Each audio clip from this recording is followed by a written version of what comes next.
Oui, ça s'est déjà vu.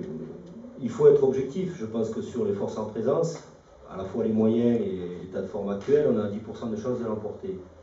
Moi, toute la semaine, j'étais focalisé sur ces 10%. Comme j'ai dit aux joueurs à l'issue de la séance, on a le devoir de croire qu'on peut gagner. On a le droit de croire, on a le devoir de croire à la victoire et je dirais on a une obligation de faire un grand match par rapport à ce qu'on a fait avant, par rapport au fait que c'est une grande équipe qui vient et que si on veut espérer quelque chose, il faudra qu'on soit très costaud.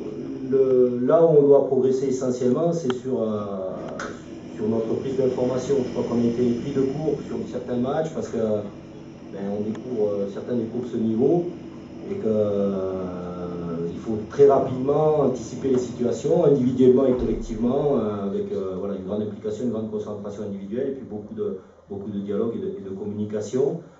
On a travaillé beaucoup de choses cette semaine. Voilà, le groupe a été extraordinairement réceptif. La situation n'est pas facile pour eux non plus, mais c'est un grand challenge et une fierté, je ne sais pas si c'est le mot, mais c'est pour les joueurs, c'est un bel objectif que d'affronter ce PSG aujourd'hui. Moi, j'ai qu'un point commun avec Ibrahimovic, c'est que j'ai grandi au 4e étage d'une HLM aussi. Je crois que c'est la même chose, ça s'arrête là. Par contre, c'est un point commun important parce que quand on grandit au 4e étage d'un HLM, on ne bombe pas le torse devant les faibles et on ne baisse pas la tête devant les puissants. Voilà. Après, par rapport à ce joueur-là, je ne suis pas convaincu qu'il débute le match. Je pense que l'équipe du PSG a très peu tourné sur les derniers matchs avec des résultats très bons, mais ils sont dans un enchaînement de matchs et je pense qu'il y aura quand même pas mal de rotation de joueurs. Après, on découvrira la feuille demain. Notre préparation, c'est pas focalisée sur ce joueur-là. Elle a été faite par rapport à la manière dont joue le PSG, la meilleure manière de pouvoir les contrer, de pouvoir les aborder, mais pas sur un joueur précisément. Et je pense que l'équipe qui débutera à Bastia demain, l'équipe du PSG, ne sera pas la même que celle qui a affronté le Dynamo Kiev mardi. Comme un match de Ligue 1 à domicile, voilà, on reste sur une grande performance contre Saint-Etienne et on a à cœur de montrer un autre visage. Bien sûr que personnellement c'est beaucoup d'émotions, mais on va la mettre de côté déjà pour préparer le match cette semaine. J'ai essayé de la mettre de côté, même si j'ai été beaucoup sollicité.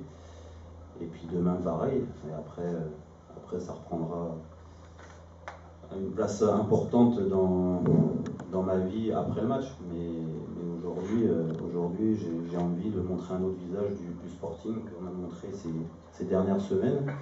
Essayer de faire le meilleur résultat possible. Au départ on a un point, donc à nous de faire en sorte de défendre ce point et puis pourquoi pas aller créer l'exploit, même si on sait que ça va être très difficile. Match. Bah, je pense ouais, faut pas se focaliser sur un joueur. Bon, c'est vrai que c'est une grande star. Après voilà, comme j'ai dit avant, que ce soit lui ou un autre joueur, il va falloir lui rentrer dedans. Après, il n'y a rien de. On est toujours un peu impressionné, mais faut pas se focaliser. Il y a quand même de très bons joueurs à côté de lui. Donc à nous de gérer ça le mieux possible et ça se passera bien.